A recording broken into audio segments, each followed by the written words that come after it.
legacy league. Tell me what will your legacy be? All right, the summer is winding down. And with that, the Legacy League season has also wound down. It's a sad time of the year for people that love 8-foot rim basketball leagues like myself.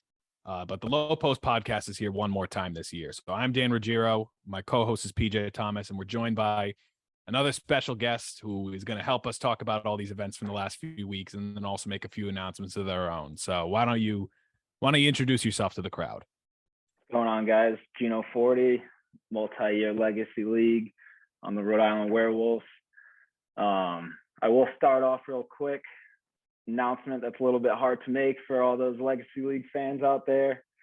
One of the OG teams, Rhode Island Werewolves, we are putting in our ticket, punching it in, hanging up the jerseys, tossing the shoes in the rafters. I think this is going to be it for the Werewolves after this finals loss. It's not really what did us in, but it was kind of like a, let's have a last run at it, see where it goes.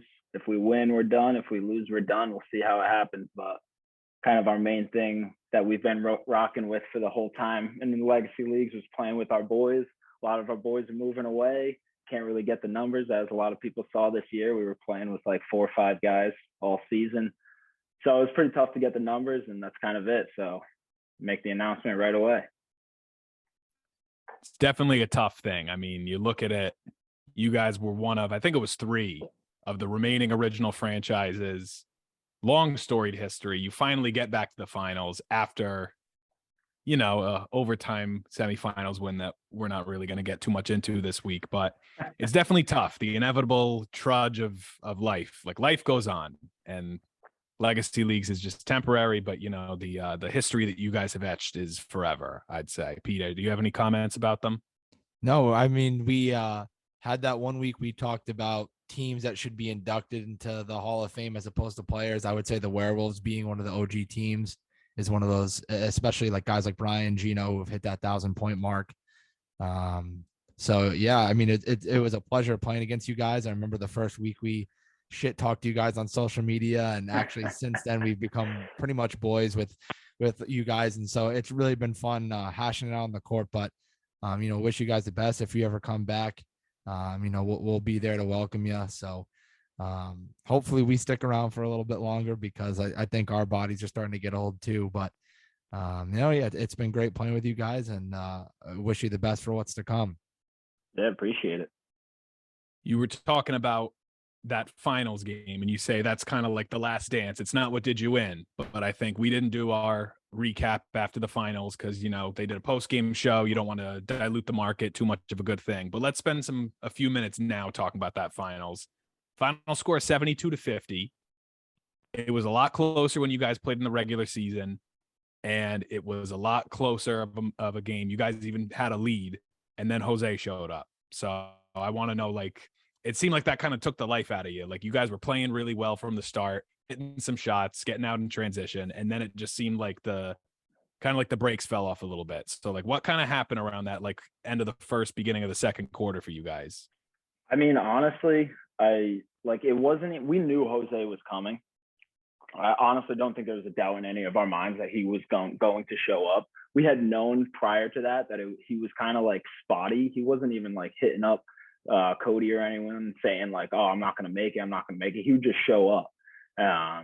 So I think the fact that we knew he was coming no matter what, we wanted to get on a jump early. And kind of what was happening was, I think it was just Brian and Sam were just hitting difficult shots early, which is why we were able to get up. And it kind of just brought a lot of energy back on the defensive end, because we could kind of maybe not go 100% on offense, whereas we would be able to get back. That was kind of our point of interest, was if they like to run, they like to build up momentum, and then they're gone. But after that, so you have to play a super fast pace. You can't really slow them down because they're so big, but you have to be the first ones back on defense and the first ones up on offense. And at the beginning of that first quarter, I think we were doing a pretty good job of that. We were getting back. We were stopping them short at the top of the key.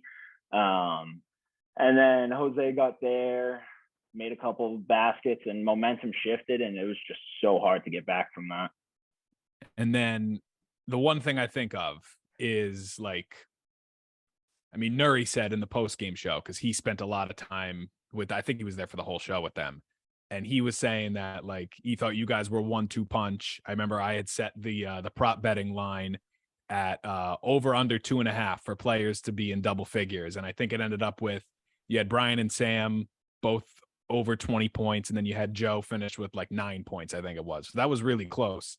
But they were basically saying they thought you guys were kind of like the 1-2 punch, and I had even mentioned it watching the live stream. I think it took until the third quarter for somebody not named Brian or Sam to score a point for you guys. So, I mean, it's definitely attendance wise. You were saying like it's tough to get guys to show up. Do you think that not having as many guys and then also like not getting open or not making as many shots for those other guys is something that kind of did you in? Or do you think it kind of falls on, I mean, I don't want to say does it fall on Brian and Sam because you don't want to put it on anybody's shoulders. But No, like, I know what you mean though. I think kind of the biggest thing, and it's kind of been the thing all year, and it's been leading up. It's been gradually building up to it more. Is that Brian, and then whoever that second guy is. Like the first couple seasons, I was able to be a second guy, but once the league started getting better, like to be completely honest, like I played basketball all my life, but I mean the talent gets better, the defense gets better, the offense gets better, and honestly, like scoring wise, I fell off 3 seasons ago. We needed another guy. Picked up Dave. Dave was able to be that second guy. I was able to kind of sit and do my thing and score whenever I was needed. But then as this year rolled around, we didn't really have like. I'm only getting older. I play once a week. I shoot 10 shots a week. Like I can't hit to the extent that I used to when I was fresh out of high school, 100 shots a day. Then we really don't have anybody like that that's going to score. So we needed to pick up Sam. We got Sam. And honestly, when they're off, it's just tougher now for us to be able to pick up that slack. So I don't necessarily say like, oh, win, it has to be because Brian and Sam need to go off.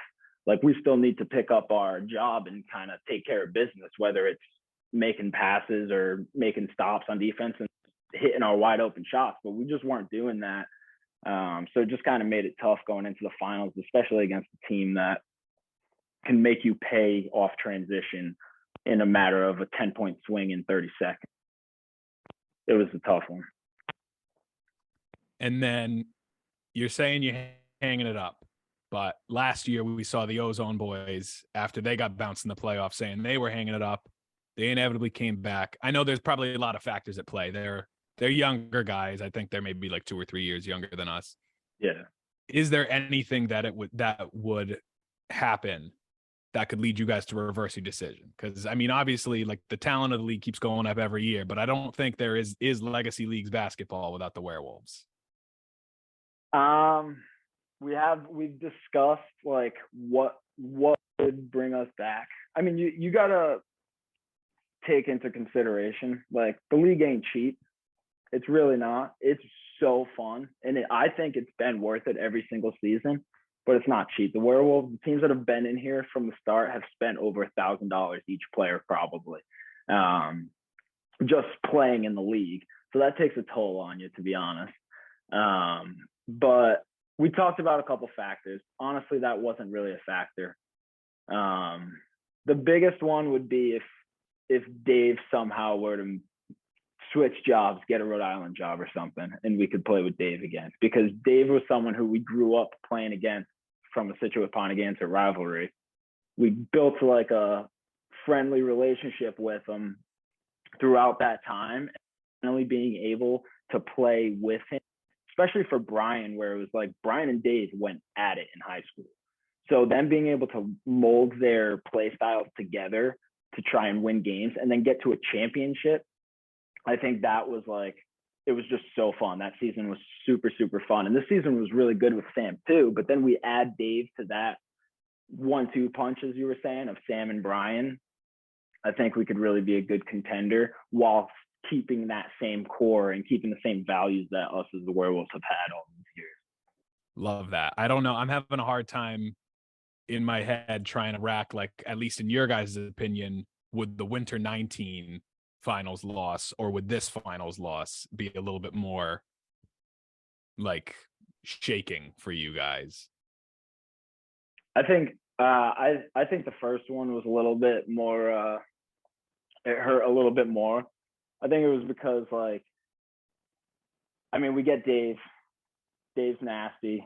We're winning games for the final. We have our first like real like Cody was saying at the end of this one, he was like running around at the end being like, Cinderella story's over. Cinderella story's over. It really wasn't a Cinderella story as much as the first one was. The first one was like a real like Cinderella story. It was like not that we didn't deserve to be there, but we're just like this team of just like a bunch of friends who just like come out and play.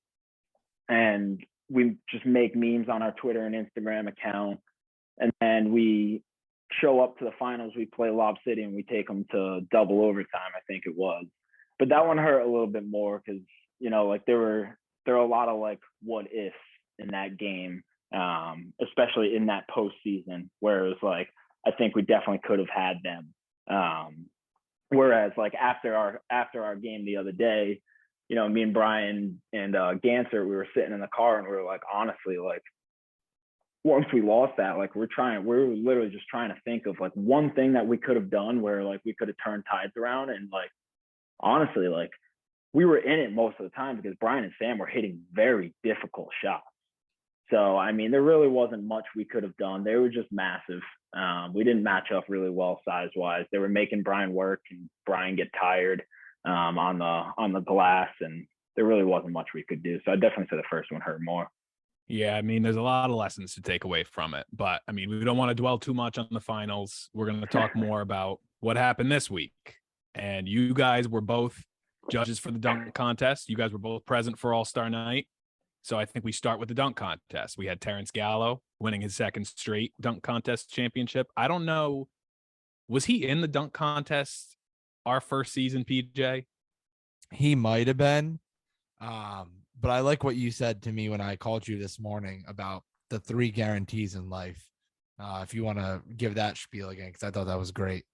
Yeah, there's 3 guarantees. There are death, taxes, and Terrence Gallo winning the dunk contest. He like weirdly has bunnies, and I don't quite understand it because he's a little guy, but you know, just some of the things that kid can do above the rim is pretty crazy. Terrence is a cool kid. I'm really happy he was able to win it, but it was kind of it was pretty easy to see who was going to win that dunk contest. I mean, you knew Terrence was easily the favorite going into it. So first dunk, tapping the top of the glass and then throwing it down was pretty cool. And then, you know, when Gian screwed the throw up on the last one and then he still was able to windmill dunk it, like we were like, screw it. Yeah, he wins that one for that. So I think everyone was pretty happy with the result of that. Everyone kind of knew Terrence was gonna win it. But I wish Zach showed up to the dunk contest and to All-Star Night because I would have liked to see Zach. Zach hasn't won the dunk contest yet, but he's always had some pretty good dunks that he's pulled out. So I would have liked to see what he did because I think this year he got his legs back after a year of rest, being able to rest on those ankles. You know, I think he had his legs back and he would have been able to do some cool stuff and maybe give Terrence a run. But you know, overall, it's pretty cool to watch, cool to judge. So I'm hoping to do that again. Were there 4 judges or were there 3? 4. How did the backboard dunk not get a 40? I gave him a 10. I didn't. I gave him a 9. And I actually said that to Brian. We went to and from together. And I said on the way back, and I was like, I think the one score I messed up on was that. And I don't know why when I was judging for every dunk, I was trying to picture each contestant doing that same dunk to the level of difficulty. Like, can this guy also do this? And that's how I would rank it. If he couldn't, I'd give it 9, 10.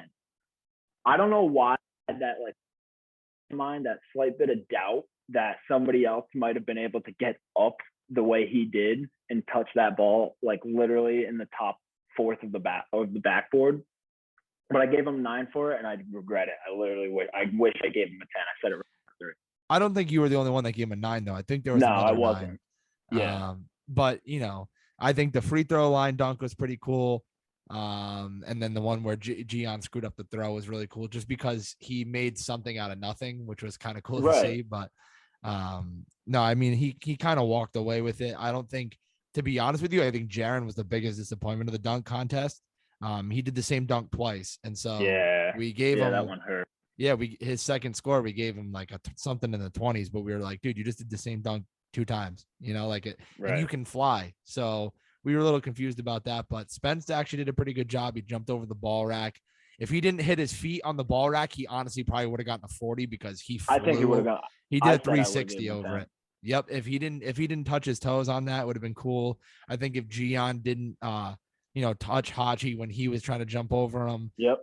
he would have gotten a 40 there. So there could have been some competitors, but Terrence went simple, kind of just did what he could do within his abilities, and worked out for him.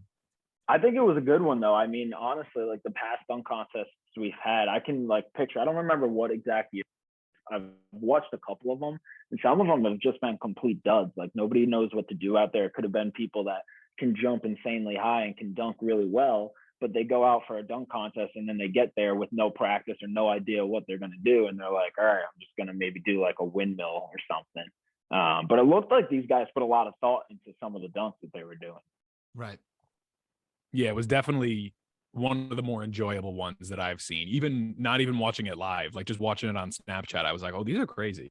But going to the 3-point contest, Jared wins his third 3-point contest. I think the only one he hasn't won was the one that Joey won 2 years ago.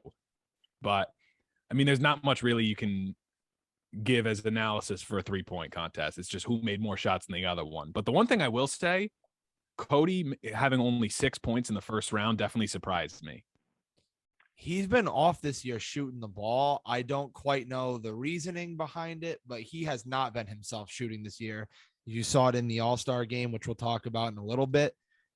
He has just not been the Cody Crawford of old. I think he's just getting older, and his shots starting to get a little bit, not lazy, but it's just like changing with age. And he's not, the same Cody that we remember, hitting 9 threes a game against us. So, I will say a big surprise though was Hachi in the 3-point contest. I know he didn't win, but he only lost by a point to Jared hitting the last second money ball. So, I think we'll talk about him a little bit more later on, but those two definitely surprised me. Jared Hansen doing well didn't surprise me because he's always done well in the dunk contests, but it was kind of cool that it was like a buzzer beater to win the whole thing. Yeah, the one thing about Cody is like he still has his games, and like you were saying, I mean, it's just not the same beast anymore. But when he's in that 3-point contest, I think every time I've seen him in that 3-point contest, I don't think he's made it to the second round once. And I talked to him after, and he was saying that like every time he's in a 3-point contest, he just can't hit because he's not in flow. He's not like catching a pass. Like there's just some people who are like that, who need a specific type of game, a specific type of feel for them to hit shots. So, I mean, it didn't necessarily surprise me that Cody wasn't in it, but I wouldn't have been surprised if he did make it and win it. But yeah, no, the end of that was electric. And PJ, you alluded to it. We're going to get to it now. That All-Star game, we were doing all this shit talking during the draft and looking at them announcing the lineups before the game started. You would have thought you were going to win by 60. They're calling out the lineups. I knew John wasn't going to be there. I knew Sam Clifford wasn't going to be there. But what Joey told me was that because Sam Clifford wasn't there, Zach Tartaglia was going to step in. Zach Tartaglia wasn't there. Who else wasn't there? Brendan Reddington wasn't there. Jose wasn't there. I had Werewolves level attendance for the All-Star game.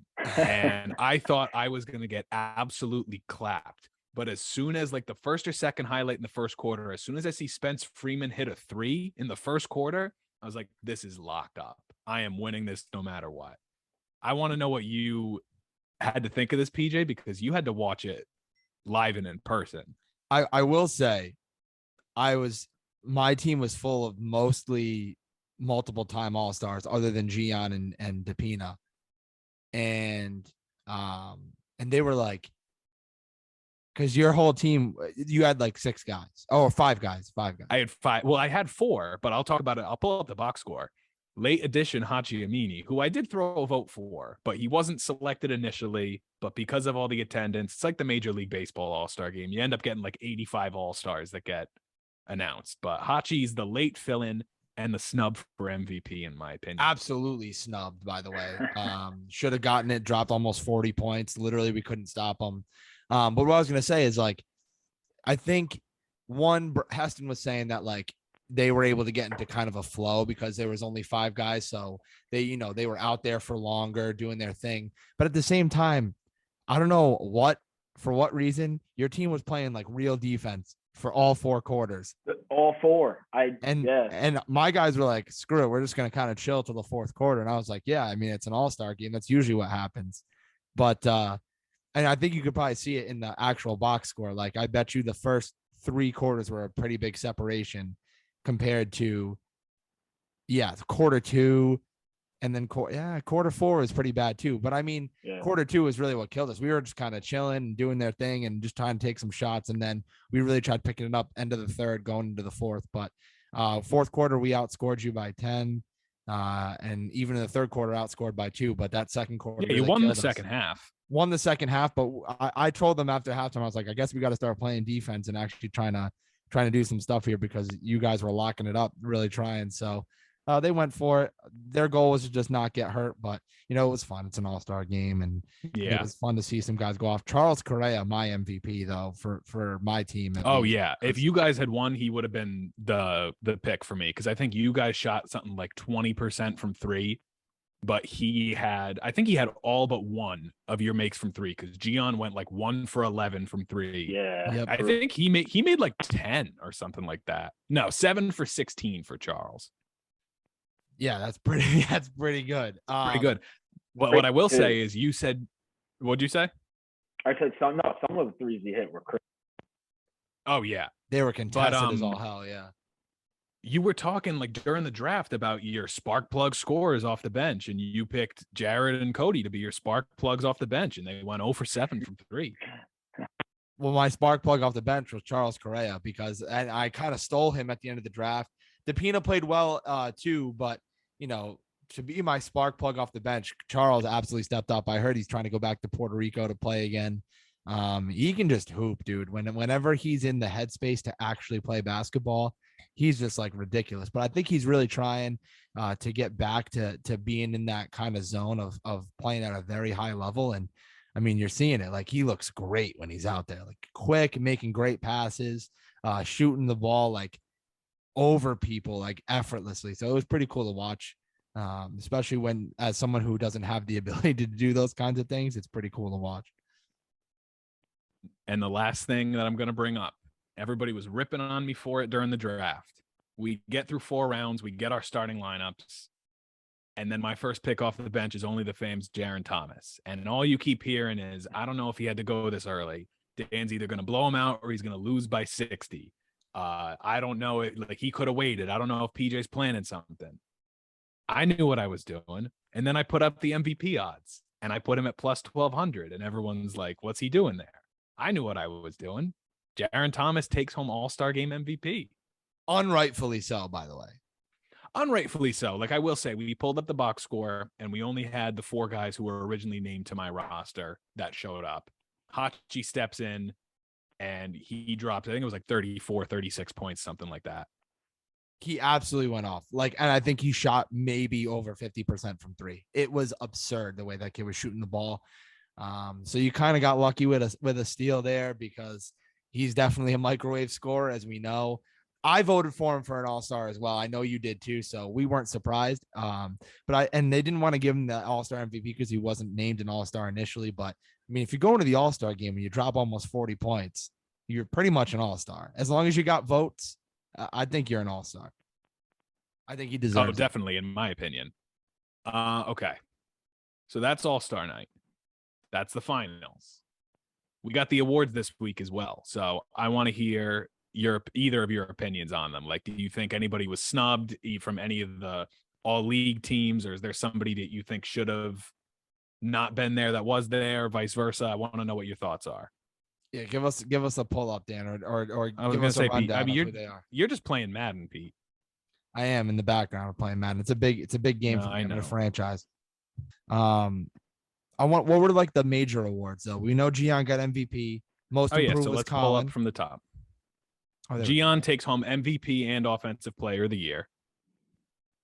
Jeff takes home defensive player of the year. Brian is the fifth man. Collins most improved.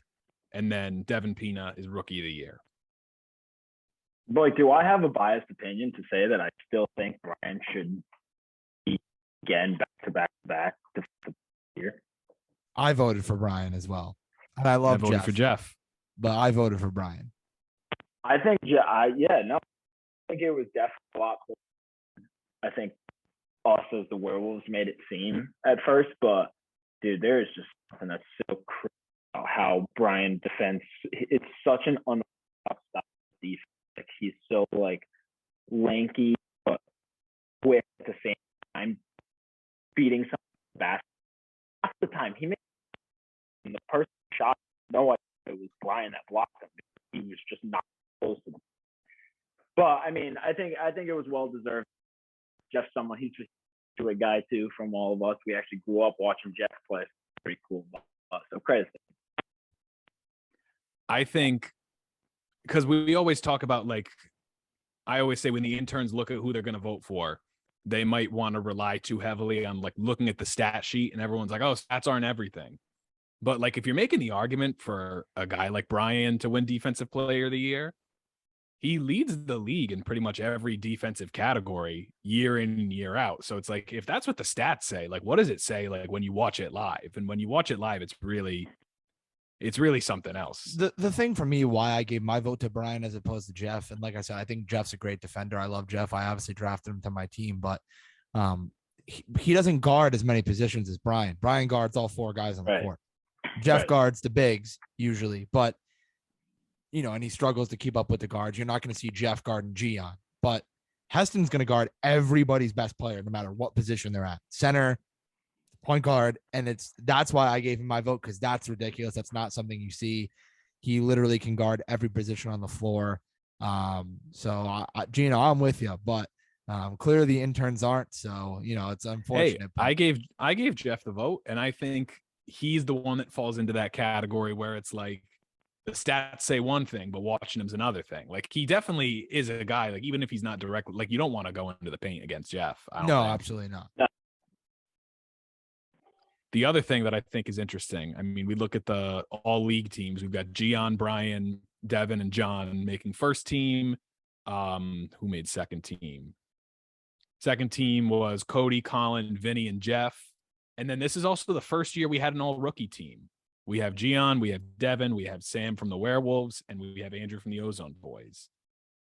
I know Jaron Thomas slumped, and I know I'm riding the high right now because he was my MVP last week. But I feel like there was a little bit of a snub there for the all rookie team. Yeah, I think you could have taken out Andrew Kavang. He only had a few good games. I mean, he's a good player at the end of the day, but it's like, I mean, if we're doing an all rookie team, 4 best rookies, I think he was like second in the league in points per game, or third, actually. Jaron, you're saying? Yeah, Jaron was, I think. Right. Yeah, no, I think he got snubbed from the all rookie team for sure. I mean, he was literally in the MVP discussion after the first couple of weeks. So I don't know how you snub him from that. He was there every week. Andrew Kavang wasn't, I think that's something you got to consider. I would say Jaron probably got snubbed from that all rookie team. But I like the first and second teams as well. So I don't think that they're too bad, but the rookie team for sure is where I would have made some swaps. I don't think I would have swapped anything else though for those all defensive or all first, second teams, et cetera. And I think the thing with, what were you saying? Who else could have had a case? That's my, like, for the all rookie team? No, for most improved. No. Oh, for most improved. For most improved. Because I mean, the terror, like, was he? I think he made like, he was still playing the league. No. I mean, I gave my vote to Jared Gansert because I think the numbers don't show it. The numbers don't really necessarily show it, but I think he was much more involved in your offense this year than he was any other year. So I saw him making some great passes, doing his thing up there. So he got my vote. I think Colin's always been a good player, so him getting a little bit better wasn't surprising and not much of an upgrade. Like when Vinny won most improved, he went from scoring 15 points a game to almost 30. So like that's a huge jump. But like Jared made a huge jump as far as like being a contributor to a team where he wasn't doing anything to like you could start him and he'll make a pretty big impact. So he got my vote. That's who I would have given most improved to. I think 5th man of the year being Yars was the easiest selection out of everything. Didn't start a game all year until the playoffs. That was a lock. Gian being MVP was a lock. I would have given him rookie of the year and MVP as opposed to offensive player of the year and MVP, and would have given Devon offensive player of the year. But I guess when you're leading the league in scoring, you kind of have to give him that. Realistically, how many weeks are we going to go through where we don't get his name pronunciation right? Devon Pina. I don't care. Yeah, we've done this bit. We've done this bit. But I think I know Joey doesn't like to give double awards, and he did it to Heston when Heston won 2. He did it for Gian, but I think you might have had, with the kind of historic of a season that Gian had, I would have argued giving him 3, to be honest with you. I would have given him MVP. If you're going to win MVP, you're also the rookie of the year if you're a rookie winning the MVP. Right. So I think that's easy. That's a no-brainer. You have to give him that. Though, if you're a rookie and you win MVP, you have to get at minimum both. And then if he's also leading the league in scoring, how do you not give him all 3? It's like in 2K when you're playing with Giannis and he wins MVP, Defensive Player of the Year, all that crap. But I think he should have gotten all 3, to be honest with you. And then, which snubs Devin, but in reality, Gian set how many records this year? So I think it was like 7 or 8. I think I was the one. I updated all the sheets for Joey, and it was like points in a game, field goals made in the game, field goals attempted in the game, blocks in a playoff game, points in a season. It was a lot. A ton. Points in a game. So now 90, that one game. Feeding off of that, as we look ahead to the next season, obviously there's always a lot in the air. We never know who's going to come back, who's not going to come back, or who's going to be on a different team, everything like that. What do you think are some key, assuming everybody comes back except for the Werewolves, what do you think are like going to be the key like storylines? Like my thing is, was Gion's production sustainable? Because you got to assume they're going to come back. They don't like that they lost in the semis. They're going to maybe try to add a few pieces. If they come back and they're better, is that production that he had as a 3 seed a sustainable business model for the Rhode Island Warriors? I don't know, Gino. What do you think here? I don't know. I think a lot changes from your first season to your second season in the league. I think your first season, it takes a while to get a play style. Even just like some people like come in and shoot like just the play style of having the 4v4 full like running up and down. I think by the end really got that to click. So I do think they're to add people. I don't necessarily think they need to though. I mean, we saw them with Law in that final game, and honestly, that's all you can ask for. Once you get a game at anybody, especially in the playoffs like that, where Lob even said it was like playoffs is a different beast, and if you fight with that beast that Lob's throwing, and just short. So I don't think they need anybody, but I think they're going to pick some with them.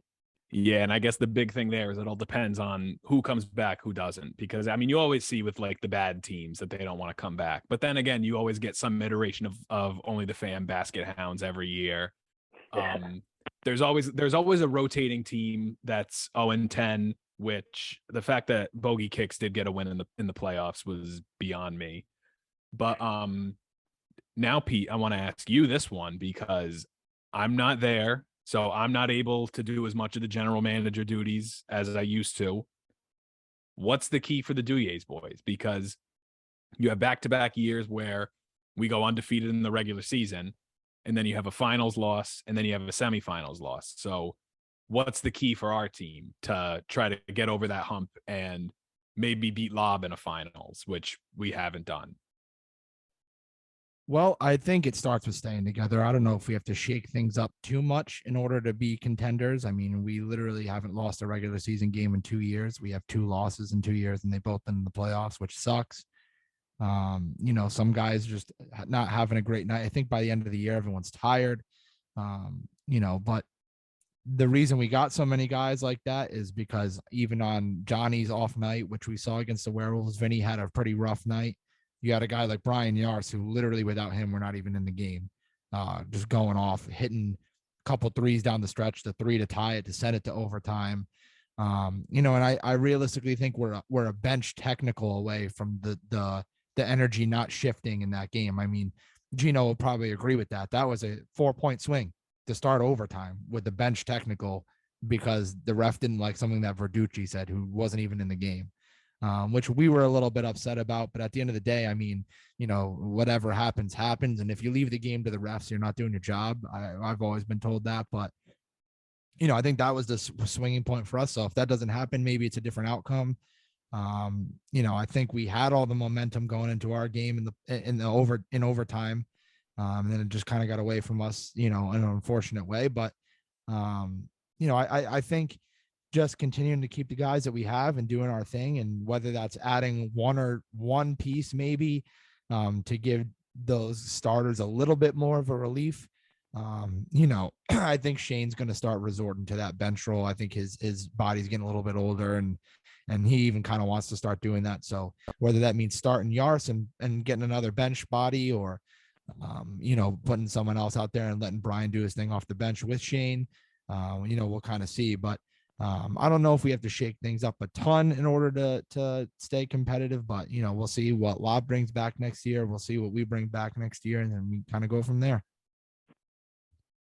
And now what I think about, because now I got Gino talking about it. My thing is, like we've always said, we wanted Brian to get the illustrious championship. I want John to get the illustrious MVP.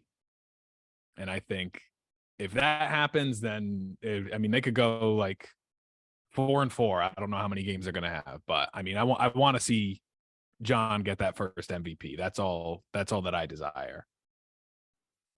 Yeah, I think it's coming at some point. I mean, Johnny's young. He's got plenty of, life left in him to keep making MVP pushes. But, this wasn't the year that I would have advocated for him to win MVP, to be honest with you. There have been other years where I thought he's deserved it much more. But, I think he'll still be able to make those pushes. He's still the best player on our team. I don't think anyone would argue that. Just in, being able to make an impact even when he's not scoring. He does everything. He's our point guard. He's pretty much everything. He's been there since day one for the GA's boys, and we sucked and won 2 games. So, I think it's coming for him. I hope it does. He's got a finals MVP, which I'm pretty sure he cares about that more than winning a regular season MVP. But, I'd like to see him as his friend, as his teammate, get that. I think a lot of people, I don't think there's anybody in the league that doesn't like Johnny. He's pretty quiet, doesn't say too much. So, I think everyone would like to see him win an MVP, but hopefully it comes soon. He just hit his 1,000th point, second fastest to do it. As we talked about, he's definitely one of those guys, when his career is done, he's a lock for the Hall of Fame for legacy leagues, no doubt. We'll just kind of see how that goes. All right. Well, we've covered a lot. I feel like we kind of bulled through it all, but I mean, we covered everything we needed to cover. I've had 2 exams so far this week. I've got 2 more coming up. So I think it's best we cap it here. It's been a great season. It's been a great run for the Werewolves. It was a great run on at least 9 of the 10 teams' part this season. But, that's going to do it for the summer 22 season. I mean, if you guys, Pete, if you want to give it one word to encapsulate this season, what would you say? One word. You're putting me on the spot here, huh? Yeah. Sensational. I'm gonna go with quote my boy Future, say sensational, and cap it at that. What about you, Gino? Dude, there's something that I'd be to around how. Yes, sir. He wrote it on his dunk contest board. He's keeping the memory of the Werewolves alive. I'd probably go with elevated. Elevated. Why that? We keep bringing up the energy every year. I mean, I think we've had somebody break the scoring record 3 of the last 4 years every year. It just seems like even those middle of the pack teams can beat a top team any given night. It's just, it's gotten a lot better, and I like to see where we're headed. I mean, it's definitely not like, I don't mind that, like, summer 2019, I think there were like 14 teams in the league. I don't care about how many teams we have. I care about the quality, and the quality was definitely elevated this year compared to years past. Danny, would All you right, like to well, give us that's- one final piece of advice, one final sign off for the people, like you usually do? Yeah, absolutely. I mean, I'm just going to give it the old slam bam. Thank you, ma'am. It's been a great season. Thank you, PJ, for joining me all season. Thank you to all of our guests for joining us throughout the season, especially Gino today. You know what they say, hate to see you go, but you love to watch you leave. So Yep. that's going to do it Absolutely. for the summer 22 of the Low Post podcast.